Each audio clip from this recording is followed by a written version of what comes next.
Welcome back to another episode of the CSK8 podcast. My name is Jared O'Leary. Each week of this podcast is either an interview with a guest or multiple guests, or a solo episode where I unpack some scholarship in relation to computer science education. In this week's particular episode, I'm interviewing a repeat guest, Bob Irving. In this new interview with Bob, we discuss Bob's book, which is titled Hard Fun: Supercharge Your Middle School Computer Science Classroom with Project-Based Hands-On Just-in-Time Learning. We discuss learning computer science through Minecraft, the impact of COVID on Bob's teaching, the importance of interest-driven learning, the future of computer science education, and so much more. As always, you can find show notes at jaredoleary.com or by clicking the link in the app that you're listening to this on. For example, you can find some of the podcasts that were mentioned, like Bob's previous interview and then the interview with Laura DeSenza, linked to in the show notes. You also find hundreds, if not thousands, of free computer science education resources on my website, as well as on the website for the nonprofit that I work for, Boot Up PD, which powers this podcast. And if you're on my website, you'll also find a bunch of gaming and drumming content, because I stream and create content in those areas too, in my leisure. So if those interest you, check it out. But with all that being said, we will now begin with an introduction by Bob. Okay. Hi, everybody. My name is Bob Irving, and I teach middle school computer science. And I teach in an independent school in Charleston, South Carolina,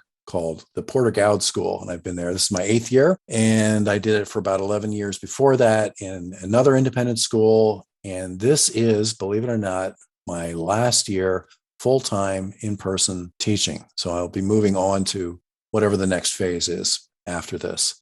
I did finally, after 2 years of teaching remotely and a pandemic and everything else that happened, I finally finished my book, which has come out. And I was on the show. Jared had me very graciously a couple of years ago. And he said, well, when you get your book out, let me know. We'll talk about it. So it's out. If this were on video, you could see me holding it up to the camera. I look at it, it's only really about 61 pages.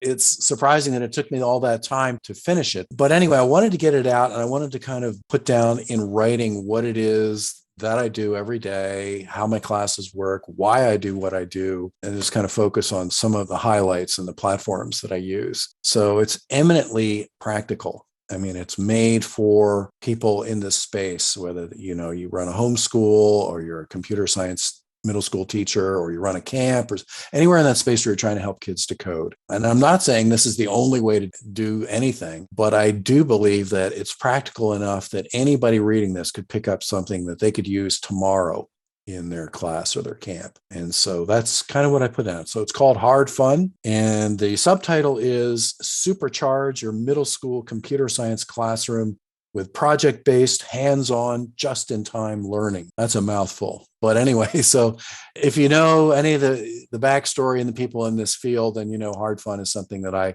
stole from Seymour Papert, one of my heroes, who I consider kind of the godfather of kids and coding, even back in the 70s at MIT. Somebody that worked with him said that he didn't actually come up with that. It was one of his students who did that, which I thought, now that's interesting, because I guess Seymour had asked him, is this fun? And one of the students said, it's hard fun.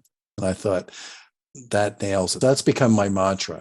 Every quarter, I have my kids quarterly. Day one, we have the intro to the class and how things run. And I always promise them, I said, this is going to be hard fun. And I say, it's fun because you'll be doing cool, engaging projects that you love, and you're going to really want to do them. And it's hard because it's not always easy to get things working the way you want them to work. But I can guarantee you're going to have that combination of both of them. I guess in a word, that's what it's about. So the book is available on Amazon, print, ebook, and also you can read it for free if you have Kindle Unlimited. I just wrote about what I do. And people ask me, was it hard to write the book? And I always say no, because it just kind of wrote itself, honestly, because it's just what I do every day in my class. It's how my classes run, what I think, what the kids say, what I'm looking for when I choose platforms, how I present material, what I expect, how I assess things. I didn't have to do any research at all, which is kind of nice. I just talked about how it works and tried to organize it in a fashion that would be accessible to other people. So it's kind of exciting to finally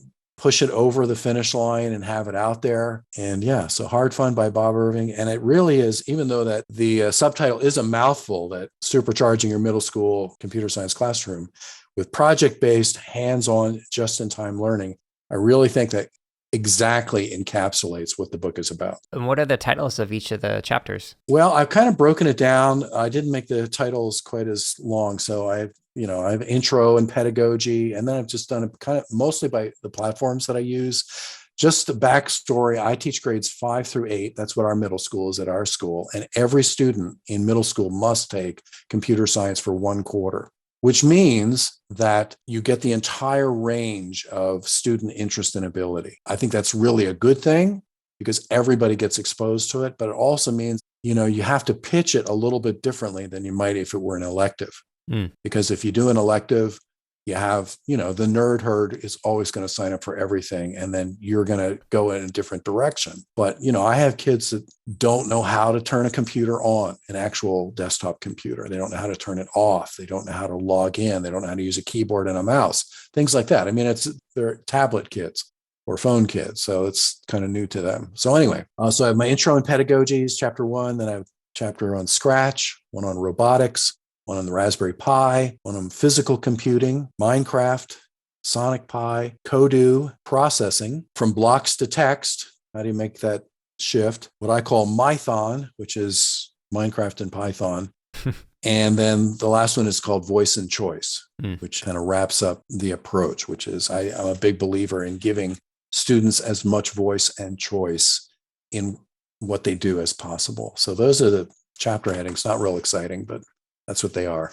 Let's dive deep into like a chapter, if you wouldn't mind, to give like a sense of what someone might expect to learn from a particular topic. I'll talk about Minecraft. And this is kind of my current fave. So I talk a little bit about how I got introduced to Minecraft. And, it's such an institution now. I started back in 2013, which was 2 years, I think, after it started. And I kept hearing my students talk about this game. This Minecraft all the time. This weird language about finding diamonds. And, I'd say, what's this Minecraft thing? And, they were all excited. I mean, and the weird thing that I noticed when I asked a question like, what's this Minecraft thing? Is you to be boys, girls, gender didn't matter, color didn't matter. You could have kids who are like the super nerdy types versus the super, athletic types, everybody. And I thought I owe it to myself to figure out what is this Minecraft thing? I talk about downloading it and looking at it and thinking, what the heck is going on? Here we are in the 21st century with these 8-bit blocky graphics. Right. I didn't get it. I thought, you got 3D photorealistic games available, and these kids are going crazy over this block, kind of ugly game. So I thought this is really something. What is going on here? And so, I detail my journey in trying to learn more about it. So I enlisted the help of some experts, namely, my students, and I said, help me with this, walk me through it. And I had kids volunteer to stay after school to help Mr. Irving, navigate his way around, and it was touching in a way because there were kids that, they weren't always at the top of the class academically, but boy, they knew their way around Minecraft. And the other cool thing that I found was that they were so willing to help and so patient with me because I wasn't getting it. Until you learn, WASD and the mouse and, jumping and crouching and braking and all that kind of stuff, it's a little obtuse. Yep. And they were super, no, it's not like that. And they could have been a lot meaner than they were, but they were very patient with me and helping with it. But anyway, so then I thought, what I'm going to do is I'm going to have a Minecraft club. So I detail all this in the chapter. And so I asked for volunteers to beta test this. So I got this edition. Some of your listeners will remember Minecraft EDU, which was a kind of a mod of Java-based Minecraft back in the day that they made for schools and for teachers. And so I got Minecraft EDU and got it installed on our school server. And I bought some licenses. And I said, I just need a few beta testers to see if this is really going to work. And, instantly I had, 15 or 20 kids volunteer. And I said, well, now the tricky part is you're going to miss recess because that's the only time in the day where we can do it. So after lunch, I got 15 of them. They were, fighting each other to get into the room, happily giving up recess and playing. I had this aha moment. I thought, if I can't figure out a way to harness this energy and enthusiasm in my classes, then I need to have my teaching license revoked because I had never seen anything like this. There's something magical. I don't know how to explain it, you know? So as a computer science teacher, I started thinking, so how can we do coding in Minecraft? And so the chapter is kind of how that worked and all the different things that I went through to kind of figure out how to use this. Well, here it is, whatever, almost 10 years later, still using it. Minecraft has evolved. Minecraft EDU is no more. It got bought by Microsoft. And I remember the day I saw that headline and I really thought my heart was going to stop. I thought, it says, Microsoft buys Minecraft for 2.5 billion or whatever it was. But the thing that got my attention was Microsoft bought it. And back in that day, that was like hearing, like the Death Star had just, hovered over your planet. That's, I think Microsoft actually now is a very forward-looking company. Yeah. And really with it. And I think this proves it. But at the time I thought, oh God, they're going to suck all the life out of it. They're going to try to monetize it. They're going to make it, it's going to destroy this indie game, that we've all come to know and love. And fortunately, it turns out that's not the case. So I had some good discussions at conferences with some of the Microsoft people, and they told me they were under strict instructions. They said, do not mess with the DNA of Minecraft. And they were all given, I can't remember what the book was. It might have been Notch's book or somebody about the beginnings of Minecraft and what it was. And they were told, don't fool with that because that's the black box. We know that is working all the time. So that made me feel a little bit better. And I think it has borne out to me anyway, that now with Education Edition, they've got a good plan. So I've been able to use Education Edition in my classes ever since. And so I talk a lot about, how we do that. And they incorporated coding with their Make Code environment. So you get some block-based coding with the agent, who's this little robot dude who, you can code him to move around and build and all kinds of cool stuff like that. It's very computer sciencey. They actually added Python, which I was really excited about because at first they only offered JavaScript. And I thought, I actually, so I said to anybody who was listening at Microsoft, I said, please, not JavaScript is the first text-based language. I get that it's important and it's everywhere, but please, can we do Python? Yeah. I don't think it was because I was asking, but, I think in the last 2 years, they did incorporate Python, which I was very happy to see. Yeah, so I just talk about that. And the other thing that I touch on briefly here in the chapter is the whole thing of command block. It's text-based code in the 3D world of Minecraft. And to me, that's the coolness, which is, you can move around your build and look at it from every angle. You can see it. You're inhabiting the three-dimensional world where your code is executing. And if you think about that, that is off the charts awesome, because everything else, you're on a 2D screen and you see something happen after you run, your code. And, that's pretty satisfying. There's no question.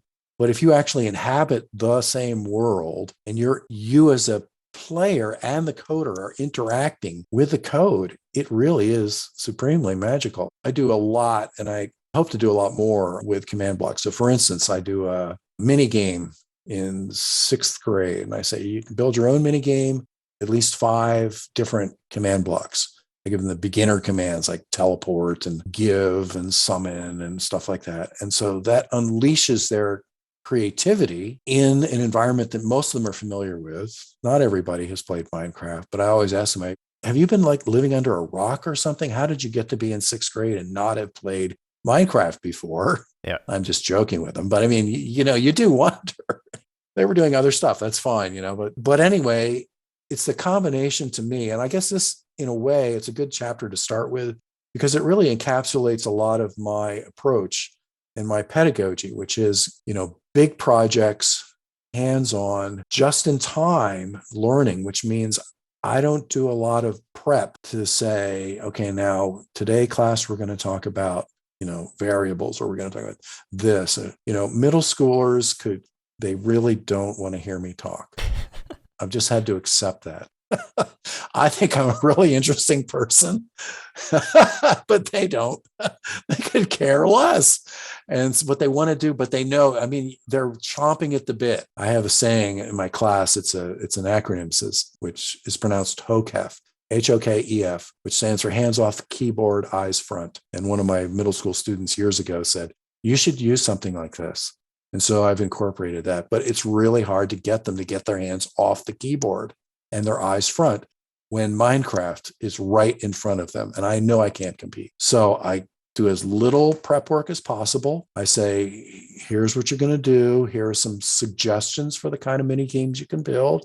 You could do a parkour or a maze or, an escape room or whatever. And here's how you're going to be graded. You need to know these command blocks and how to use them. Now, I support that. I mean, this is where the just-in-time learning comes in. I have a YouTube channel, Crouching Python, and I've made videos for all the places where I know my kids get stuck. So I say, you can go, you want to learn how to do the fill command? I've got a really good video on that. So go to YouTube, look me up, watch the video. The other thing I've learned is that when I started doing the videos, I was under the assumption that they would be happy to do that. But I'm finding that even at 5 minutes, my videos are probably too long. So I need to go more like a TikTok length, or YouTube shorts, 35 seconds or whatever. But that's why I can do this just-in-time learning, because I have support materials there. And when they want to know, how do you do this? Then I have some material to point them to. I mean, there's different ways to approach it. I could front load it and I can say, now here's how you do this command, a fill command, a give command, a summon command, a teleport command, and an effect command. And I could have them watch me demonstrate it. Right. But they don't really want to do that. I don't blame them, because it's abstract at that point. It has no context for what they're trying to do. Whereas if I say, when it's time, here's a resource, that's the teachable moment. That's when they want to know, how do you do this? And they're begging me. I mean, how many classes do you get to teach where your kids are begging you to tell you something that you want them to know? Right. I think, we started with Minecraft, but that really encapsulates in a lot of ways my entire teaching philosophy. Yeah, I appreciate that. It's interesting hearing you reflect on like making a short version of your videos. So I've been doing a lot of streaming of myself playing video games, and then also myself, like how I practice the drums. And I've been in the mornings when I work out, I will review the videos and just like press M to like add a marker in Premiere, and then I'll go back and I'll turn those into a short clip. Some of the clips that I end up making, they have to be under a minute to be a YouTube short or to go on Instagram, or TikTok's now expanded it. But that 1 minute like limit that you have, it really makes you like figure out what is the most important thing. Like so far, the longest video that I've compressed into a minute was a 20-minute segment of myself playing Elden Ring. And I had to make it into a 1 minute, like little funny, here's myself like doing something in the game. And to think about like whether it's the entertainment kind of stuff like with video games or the instructional stuff that I'm doing with the drumming, like to condense something into such a short excerpt is a really good process. At least I feel like it's been fun to learn how to do those kind of edits. Well, I guess that's my next challenge, is to do that.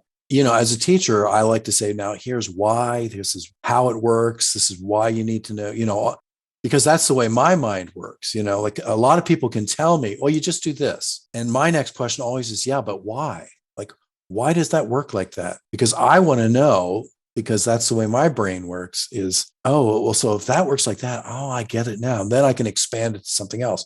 And I think that is valuable at times. There's no question that has value, but at certain times for certain people, it's good, but, probably not always. I find what most of my students want to know is, yeah, but how do you do it? Yep. Tell me, like in 15 seconds, how do you do this?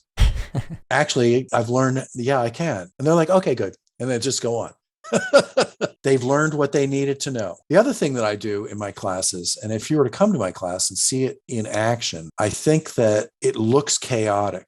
No matter what grade, everybody's working on something different in that, even if they're, let's say, 7th grade, we do scratch games. Well, everybody's got their own game, right? And they're all at necessarily in different spots in their game and what they're doing. Yep.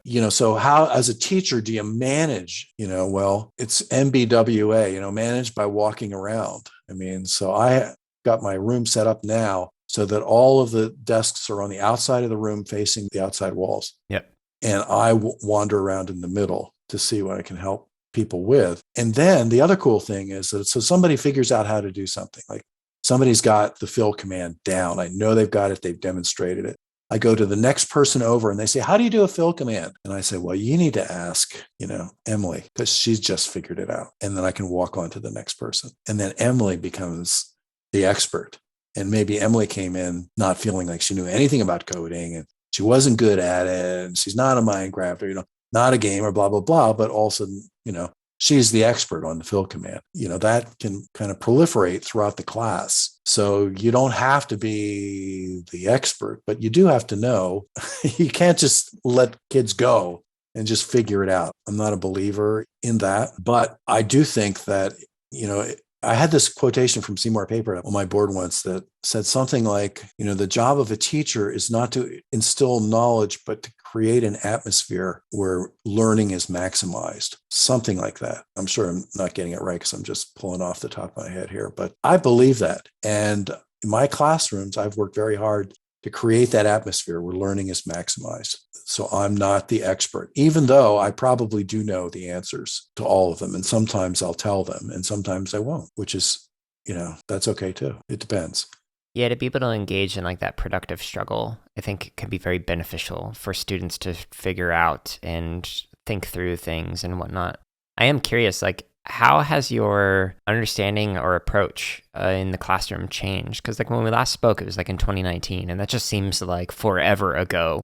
We're recording this in 2022, and even though it was only a couple years ago, like so much has changed. Like what has been reinforced for you, or like what has shifted in your understandings over the last couple of years? Those are really good questions. And it does seem like that was in another age, doesn't it? Oh my God. So in the meantime, what happened, I taught a year remotely, which a lot of people did. My school, because I'm in a high risk category, my school they got an in-class monitor. So my classes were still meeting in person, but I Zoomed in every day for a year. So that meant a couple of things. One thing was it meant that I couldn't as easily manage by walking around. Although, you've got breakout rooms in Zoom and I use those a lot. But the other thing was that I couldn't use, because you probably remember at the height of the pandemic, we didn't know what the transmission mode was. And so all of my Windows computers were packed away. And my students, they have iPads, their own individual iPads. And I had to revamp my entire curriculum. My curriculum was, based on my computers. Yep. So that meant, robotics with people out of their seats and bumping into each other and handling, Lego pieces. That was out. Raspberry Pis, no. Yep. Microbits, no. And even the computers, no. It forced me to think, okay, now what are the big things that I want them to know? And how can I do that on these little devices with the iPad? And so I revamped my entire curriculum from 5th through 8th grade. So that was one thing. It had to be basically either an app or web-based, and it had to work well on iPad. Not everything, works well web-based on iPads that you might think, So the one thing I did was it made me stop and think, so what are the big ones, that I want to make sure? I divided everything that I did into 4 basic categories. I said, I've got game design, robotics, physical computing, which would be like, Raspberry Pis and microbits, and creative computing, which would be something like processing, art and code, or music and code, like with Sonic Pi. So I said, I want to make sure that in pretty much every year or every other year, I'm going to hit all of those things. And then I thought, well, now what can I do that's going to be web-based that they can do on their iPads? So for instance, I went to virtual robotics from Vex, which is great. I was super impressed with that. Was it as good as them holding the robots in their physical hands and building them and having them on the floor? No, I don't think so. But, you still have a lot of the same functionality and, it's the same kind of thing. So that was one huge change. The other change that happened since then and during then, and I can't remember where I read it, but somebody said, this generation, to step back from our curriculum and all of that, this generation is experiencing something on a global scale that none of us has ever experienced. A global health crisis, a pandemic with millions of people dying and living with the fear and uncertainty of how does this work? And, what is my future going to be? And, all of that. And I've been around a long time. I have nothing in my history to compare with that. Nothing. The most traumatic thing, this is really going to date me, but I remember the Cuban Missile Crisis and being on the playground and hearing planes go overhead and thinking, oh my God, this is it, But that was just like one day. These kids have lived with this for years now. So it seems to me as a teacher, I don't think we can just go back to business as usual. And I think there's been a huge push from, whatever, all of the invested parties, not all of them, but most of them, to get back to normal. Well, first of all, I'm not convinced that whatever was normal before was optimum.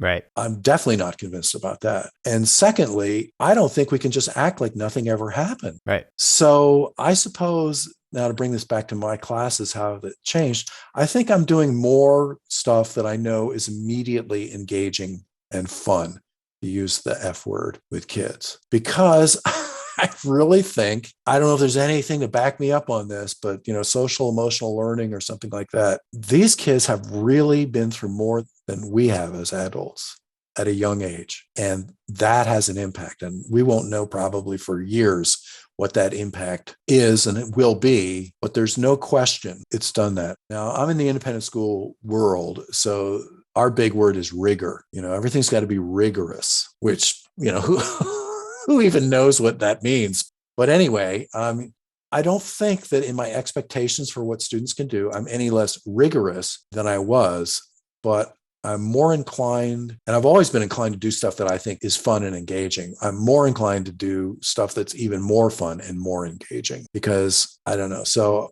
I'm doing more Minecraft than I did before. I'm not even sure I can say why, but there is something about that game that it's magical. It's so engaging, and it engages their creative selves and their thinking selves and their adventurous selves and everything in a way that I just don't see in other places.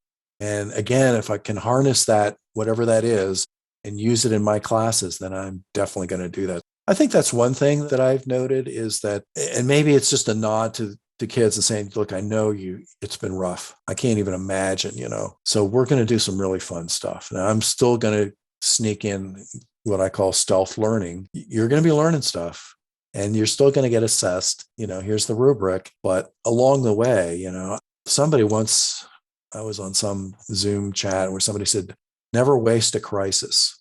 And I feel like we had a crisis. I think in education, we had a moment where everything was up for grabs. I feel like we kind of wasted that crisis because I think everybody was so eager to get back to normal. And I understand that because everything was upended, but we could have had a new normal come out of this. It could have made us rethink, what are we doing and why are we doing it? And I think one of the things you and I talked a little bit about this is this whole concept of learning loss that you hear people talking about. Yeah. I'm sorry, but I think these kids have had learning leaps because they have learned more about life than I did, way more than I ever did at that age.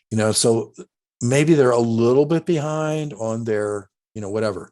I think, yeah, it is important they get their math skills and their reading skills and everything else up to where it should be, but let's not dismiss what they've been through and talk like, oh, and now we have to really ratchet it up to get them caught up. I think that's a recipe for disaster. But what do you think? Oh, yeah, I definitely agree. Like before we even started recording, we were talking about like the differences between like compound and complex sentence. And I was like, I don't even know what that is. Like I've written like a dozen publications, received some awards even for some of them. And like, I don't even know what a compound or a complex sentence is. Like, is that really the most important thing that we need to focus on?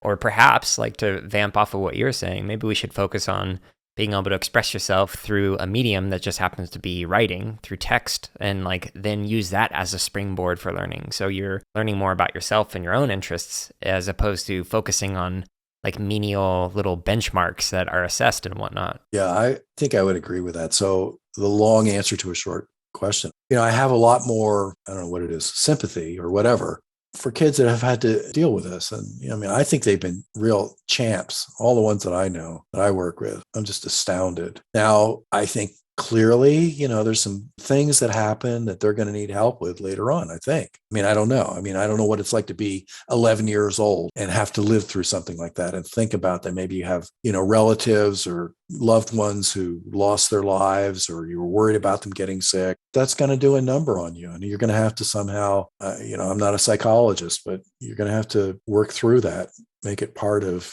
your existence. But let's not denigrate that. So, in answer to how the pandemic changed me and my teaching, that would be one thing right there. Let's say at the end of this recording, like you get a knock on your door and then you open it up and there's a little package from Amazon. And you open it up and inside is a magic wand. And with this magic wand, you could reimagine education in any way, just at the flick of the wand. Like, what changes would you make with that? Oh my God.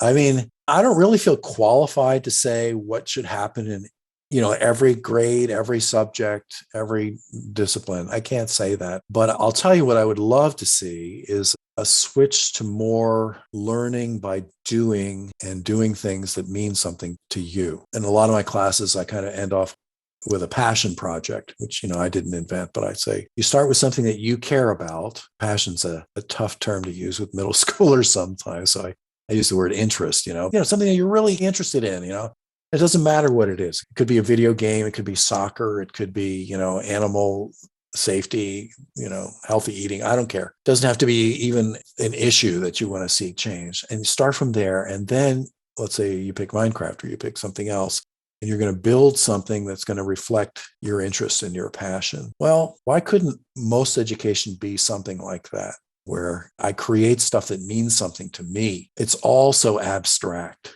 And I think after a while, the kids know how to game the system. If they're interested, it becomes about chasing the grades so they can get it, all of that. Maybe I see it more in my school because an independent school is very, focused on one particular approach and one particular destination. I would love to see some of that. I'd love to see us do more as Finland does. I always think, no homework, really? And you're still at the top of the standardized testing. How does that work? But clearly they're doing something, I would love to see that. I'm one of those lifelong learners that every school says their mission is to create lifelong learners. I've yet to find a school that didn't say that was their mission, to create lifelong learners. Well, I think that every school that I've been associated with is failing miserably because the joy of learning, which I think is a real thing, and I'm not saying it's all fun, it's hard fun. Right. It's disappeared. I mean, I see it by the time kids get into sixth grade. You just show up, you either do or don't do what's expected, and you endure the day, and then you get out and you go do the stuff you want to do. I mean, so it's kind of sad in a way. So if I had a magic wand, I guess I would wave it so that we got excited about the stuff that we were learning. And maybe it's because we had a voice and choice in what we learn. I don't mean that if you really you're not feeling like you want to learn the multiplication tables, that you get to skip them, or anything like that. I do think that there has to be a way to individualize, I guess, education more. You've read it all, we're in the factory model, the industrial revolution model of school is still very much in play, right? So if a teacher's listening to this and they're like, yeah, I totally agree, I love that, what's something that they could actually do to try and enact those kind of changes in their own classroom? I'll tell you what, a lot of people, and I've heard this from, people that I work, around, they say, and even if they don't say it, I know they're thinking it. Well, it's easy for you to have fun, engaging projects because you teach computers and kids love computers. And they're all good at them. And of course, my first thought is, A, they're not all good at computers.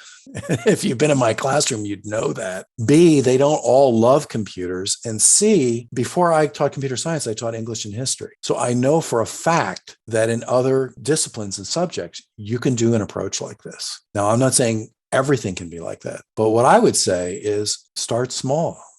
Do something, one lesson, one a month, one a week, whatever, and just try it, learn what you can about it and open it up and then try it. And, you'll fail because we all fail the first time we do anything, then kind of reassess, what worked, what didn't work. And that's how I came up with this program that I'm currently using. I mean, there was a lot of fails along the way when I thought this is going to be killer. And it crashed and burned on the runway, or the opposite.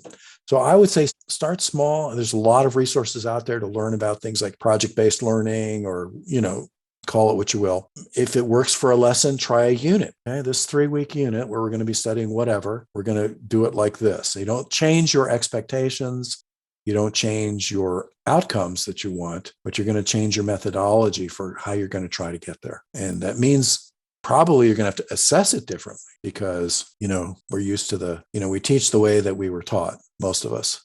Right. I mean, a lot of people say I could never do that. I mean, that would be impossible in my, teaching whatever I teach and what grade. Well, it might be impossible to do the whole thing. I mean, my entire curriculum is like this. That's the way I do it. But I'm not afraid if somebody needs direct instruction or it's clear that whatever I'm doing isn't working and the whole class needs direct instruction, I'll stop and do it. I mean, I'm not married to any particular pedagogy to the exclusion of everything else. I just know that this way works the best for everybody almost all the time. But, I'll do that. So, I think just be brave enough to try it. So I went back to school to learn coding. Like I taught English and history for the first part of my career. I went back to school, and the school that I went to was a 10-month intense, you had to be a college graduate to get in. And they were upskilling us and this will date this, but this was for the .com boom, if you remember back that far when everything was just, and I'd been a teacher and I was in a boarding school. I was kind of burnt out from teaching, frankly. And I thought, well, if I do this, then I can shift over to, the tech field and I will be making millions of dollars and, all of that. And by the time we graduated, the bloom was off the rose and the .com bubble was bursting. But the thing that I took with me, though, besides the skills of coding and databases and all that kind of stuff, was the way they taught us. In this particular school, I remember they got us all in the room, all of us grown-ups, the first day. And they said that everything that we teach you, this is what the guy in charge said, everything we teach you will be obsolete in 3 years. And I remember sitting there thinking, wow, we're spending a lot of money. It was about 30 grand for 1 year of learning obsolete material. Yep. But he said, in this field, things change all the time. He said, I'm going to list the technologies that we taught 5 years ago. And he started listing, programming languages and databases and all this stuff. He said, are you familiar with them? Nobody had heard of them. Oh, he said, but what we're going to teach you is we're going to teach you how to continually teach yourself so that no matter what happens, no matter how the technology changes, you will have learned a way of learning that will stand you in good stead because it's always going to change. That was one of the things that attracted me to technology because I taught English and Hamlet had never changed, ever. As much as I love Hamlet. But, you didn't think, oh, how are we going to do it next year when it's all different? It was never different. It was always the same, and you could get deeper into it, and, but that wasn't like this. We worked in teams creating real world applications. We did have, part of the day was direct instruction where they quote unquote taught us things about, programming languages or databases and things like that. But then the rest of the day, you're working in your team building something that had to use what you were, quote unquote, learning. And inevitably, and you know how it is, you get to something that they didn't cover and you have to figure out, now, so how do I do that though? Because they talked about this, but they didn't talk about that. And so we didn't have teachers the way they called them facilitators. That should have been my first clue, So you would ask the facilitator, they would kind of go from team room to team room. And you would say, look, hey, we're stuck with this thing here. We can't make this work. The database isn't connecting or, something's wrong. What do we do? And invariably the answer was, I don't know. Where do you think would be a good place to go to try to get some help for that? So after a while, we kind of stopped asking because we knew we were going to get that response. Now they did say, that's part of the plan.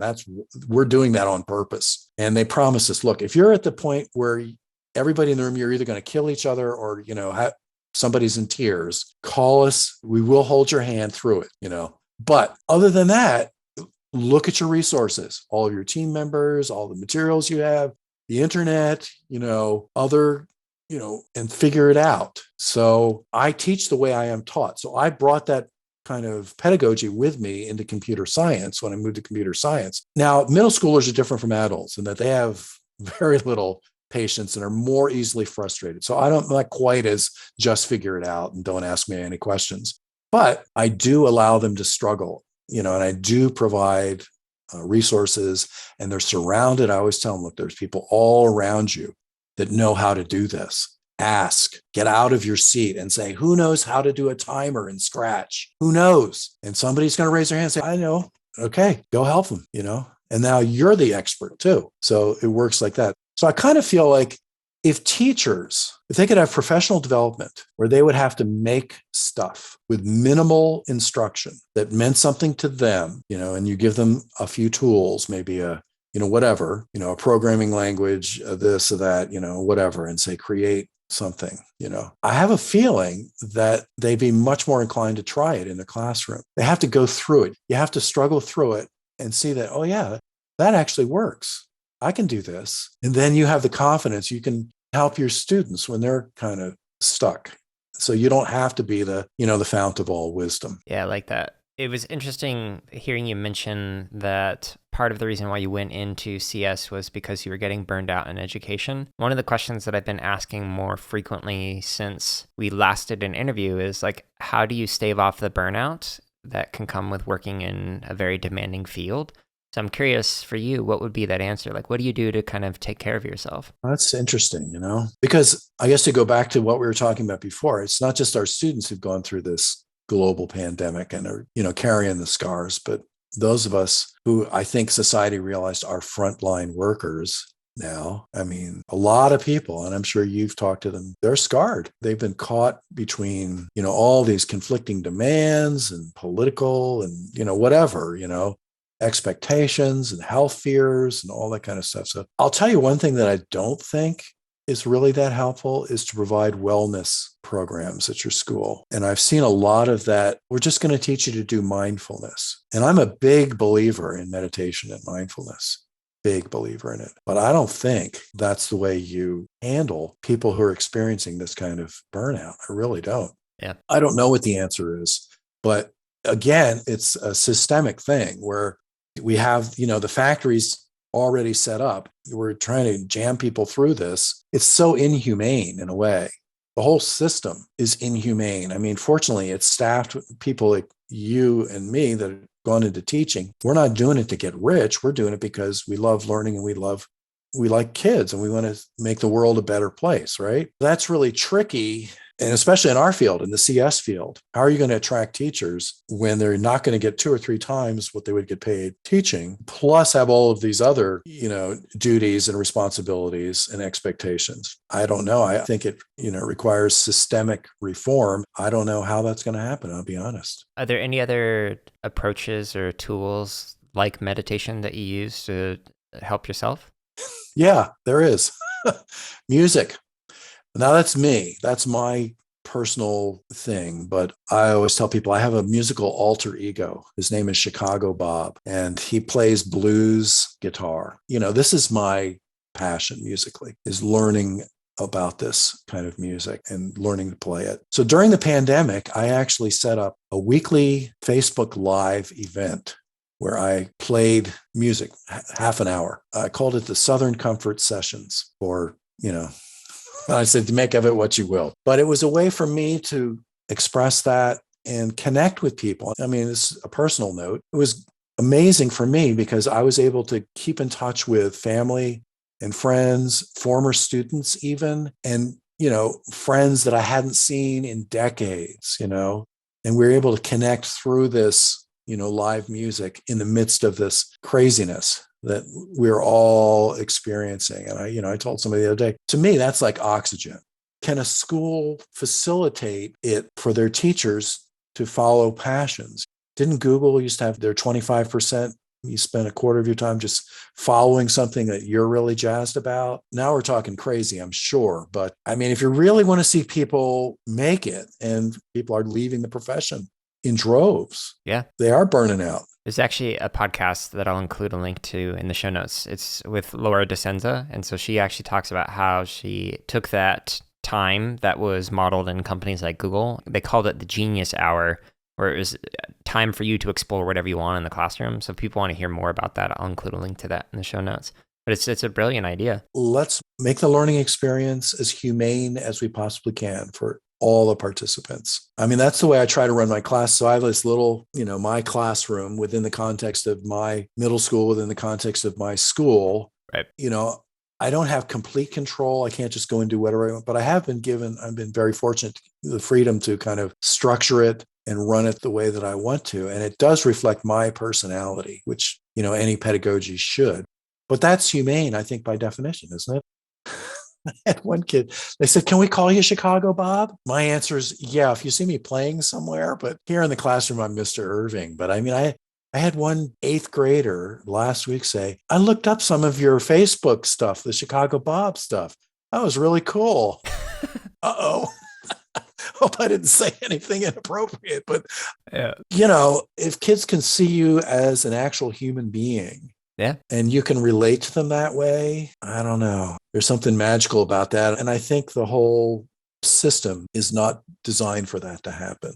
Yeah. In fact, I think it's getting less and less humane. I mean, you tell me, Jared, because I think you're more in touch with this than I am. But, when you have, actual curriculum that you have to follow day by day and scripts you're supposed to read from and things like that, well, you could clearly get a robot to do that. You wouldn't need a human being to. And that's where one of my former districts was heading with their PE department. They would put on a recording of like the instruction, and then it was the PE teacher's job to just walk around and check on posture and technique while doing the movements. But they were basically just watching, like, I don't know, a recording of Zumba, for example. And so the students would just follow along with that. So there was like zero customization. All 50 plus elementary schools were doing the exact same thing on the exact same day. So it's just like, where's the humanity in that? But your point about like being human as an educator, that is like, I would frequently talk with kids about, oh yeah, what's your favorite anime? Oh, well, here's mine. Or like, oh yeah, what video games do you play? Oh, well, here's what I play. And like recently, even on social media, I started sharing, hey, I stream video games. Hey, I play drums a lot, like, and sharing all the successes and failures with that. But yeah, I hear you about the fear of like students and like, oh, what did I say? Which is like every time I stream, I'm like, okay, I need to make sure I'm family friendly. I'm not swearing when I'm on there. Cause like for all I know, a little like 5-year-old might stumble across my content. I want to make sure that it's appropriate for them. But I think that's so cool because I think they know you're a human being and I think they'll relate to you as a human being. And then in one sense, you kind of gain their trust. I mean, especially I think in, middle school, the old saying is that you teach students more than you teach subjects. I mean, you do teach subjects, but you have to connect with these people as people and earn the right to be heard. And I think you do that by respecting them as unique individuals. It doesn't mean that anything goes. It doesn't mean that you just say, yeah, whatever, but it does mean that you listen to them. Like, what's your favorite anime, And I always find students are like astonished. They say, you have a YouTube channel? I say, yeah, of course. Like, who doesn't, Make sure to like, comment, and subscribe. I always say that. Don't forget to like, share, and subscribe. Down I don't know. I remember as a kid thinking my teachers were like vampires, in the sense that when they weren't in school, they were sleeping in a coffin somewhere, like it's just the opposite. They were up there in the daytime. I remember once seeing one of my teachers at the grocery store, and I was in elementary school thinking, what the heck? Yeah. What are you doing here? That's what I thought. It's like, how can you be shopping for groceries? I had no sense of them as human beings, and I think it's often the case, I don't have a magic wand, and other people who study this would be much better at proposing changes than I would be. We're going to have a system. Let's at least make it a humane system that, respects our individuality and our differences and our beliefs and whatever, And I think if we can start there and build up, I think you get buy-in. That's been my experience anyway. Yeah. You get buy-in from students. They'll do anything for you. I do want to say, I met somebody who was a new school principal, and they said they would no longer allow any discussion in the faculty room that started with kids today. We're not doing that, because kids today are so, but I always feel like, you always hear the kids today they don't know the value of work, and I always say, have you ever seen them play a game? Are you kidding me? When they have an objective that they want to meet? Well, I haven't played Elden Ring, but I've watched enough videos on it to know that it's not going to work for me because I will get killed, so many times. I'll just say, well, that was the worst $50 I ever spent. It's part of the process, Bob. Oh my God. I don't know. Life's too short. If somebody wants to get past that particular bad guy or that boss, they will do it over and over and over again. And they'll learn as they're going, right? They'll figure out, okay, that didn't work, but maybe this will work. So they're using the creative minds.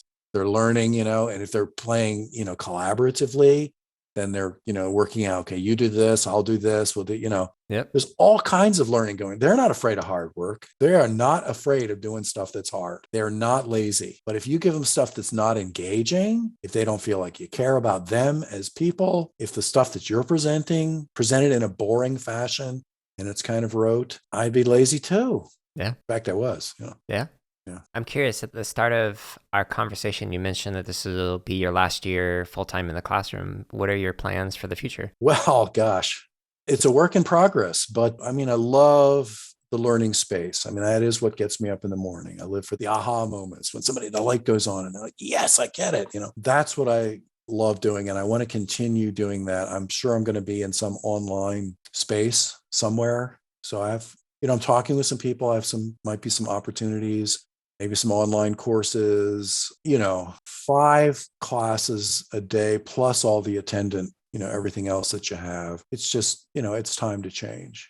But yeah, I'm in a very fortunate position in that I actually do love like 85% of what I do. I love it, and I love being, at that intersection of learning and technology and kids and cool stuff. And that's just too much fun. I can't give that up, but it's probably going to move to another platform. Are there any questions or topics that we haven't discussed that you'd like to chat about? Well, I'd like to hear, what do you think about the future of not just education, but CS education? You're in this space, you're more plugged in than I am with all the different things that are going on. And, it seems like we're definitely getting some traction. What do you see in the future? I think we're going to have some really in-depth conversations about, it's not just about doing CS in the classroom. It's also about how you do it and how frequently you do it. So we have quite the range of implementation, whether it's a standalone computer science class like mine was in the K-8 school that I was at. It was a mandatory class for every student to learn how to program all throughout, not an elective. It's like you go to your music class, you go to your art class, you'd also go to your coding class, etc. That is a very different approach than, hey, let's just integrate it through computational thinking so we can check off some of these standards and we'll do it in our ELA class. So depending on how it's implemented, it's going to have a significant impact on how much time you can actually spend learning the subject area and to what depth and degree. And then, if it's integrated and it's this watered down computational thinking version of computer science and not actually learning how to code or learning how to create through the things you are learning, it's going to create a new equity issue in terms of, okay, but how much of it do you actually understand? If we feel like this is something that everybody needs to know, okay, well, we're implementing in such drastically different ways that the outcomes are going to be night and day. And so as a field, we need to really discuss how frequently it's actually done, and then how it's done along the continuum of implementation. That's pretty interesting. I'm just thinking our CS program, everybody has to take it grades 5 through 9. And then after 9th grade, you can apply to be in the program.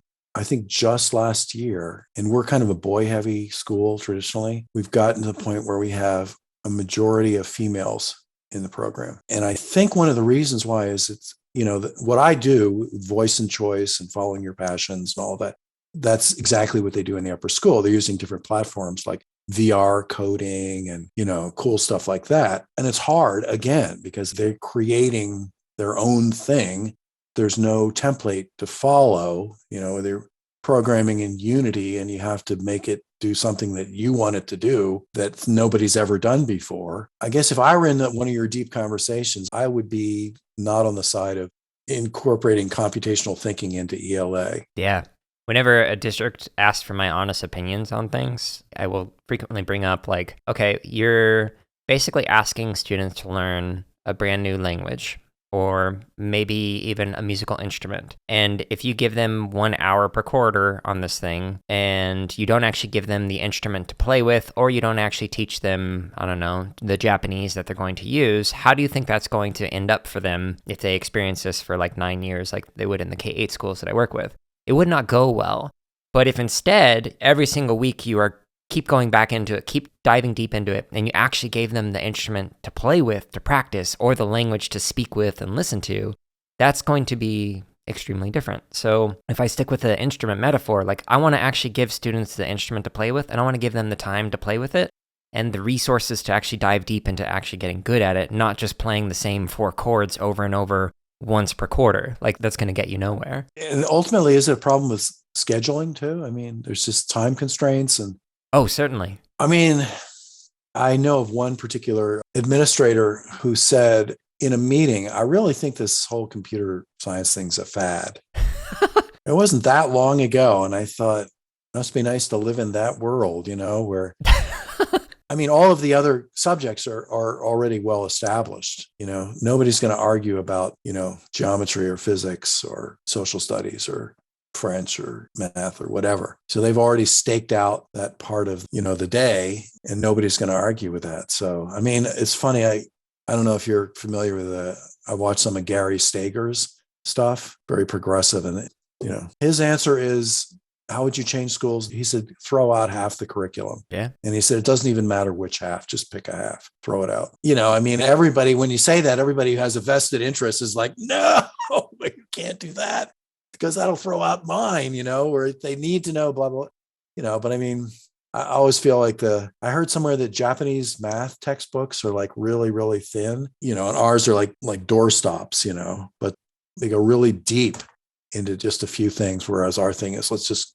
cover everything. And so as a result, they don't really understand a lot, but we've quote unquote covered stuff. Yeah. I mean, if we think that computer science is going to be the last subject area that is suddenly going to be, hey, everybody needs to know this, like that is a mistake. So if we look forward 10, 20 years, like think about even just life skills, like things that you would learn from a therapist. I wish I learned the things that I learned from a therapist when I was going through school. That would have been nice to have that as a mandatory part of my curriculum.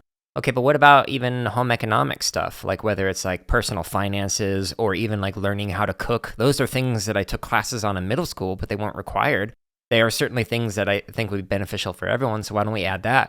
What about our personal health and whatnot in terms of like our physical, not just our mental, but like even health about how to be sanitary and whatnot? Like that clearly is something that is useful. Okay, well, if that's important, but what about like all the lack of like medical professionals that we've realized that we have in the last couple of years? If we think that is important, but what about the lack of chips that we've had that's preventing me from being able to purchase a car right now because of like our Prius being vandalized? Like there's so many things. It's like, no, this thing is now more important. Now this thing is now more important, etc.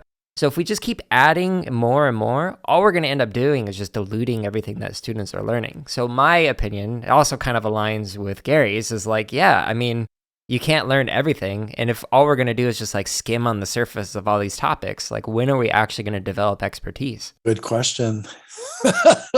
All of the interested parties get a little bit of what they want, and you can't argue against any of those things that you mentioned. They're all important. So let's do it all. We'll do it all 5 minutes each every single day. It'll be great. Oh my God. Oh. So I guess the last question that I have is, where might people go to connect with you and the organizations that you work with? Okay. Well, the organization that I work with is the Porter Gaud School in Charleston, South Carolina. It's going to be bittersweet to leave there because it's been great. They've been super supportive of the CS program that we've built there. Excited about that and the future that it holds there. My YouTube channel, I'm Crouching Python on YouTube. Capital C, capital P, no spaces, as I always tell my students, because there's somebody else that tried to steal it. On Twitter, I'm BIRV2, numeral 2. I'm bobiRv@gmail.com if anybody ever wants to email me. But, those are my coordinates, I guess. And I love talking with people about any of this stuff. I love it. I always have. I've always been that teacher who's got connections outside of the 4 walls of the school and always wants to, anybody that I see that's doing something cool, I always hit them up and say, oh, tell me about this. How'd you do it? What was involved in that? And, how can I get better at it? And I'm still learning. And if, people hear something that they hear me say that they have a question about, I would love, to chat with you about it. Happy to do it. And with that concludes this week's episode of the CSK8 podcast. Friendly reminder that you can find Bob's contact information in the show notes at jaredoleary.com. So make sure you reach out to Bob. Stay tuned next week for another episode. And until then, I hope you're all staying safe and are having a wonderful week.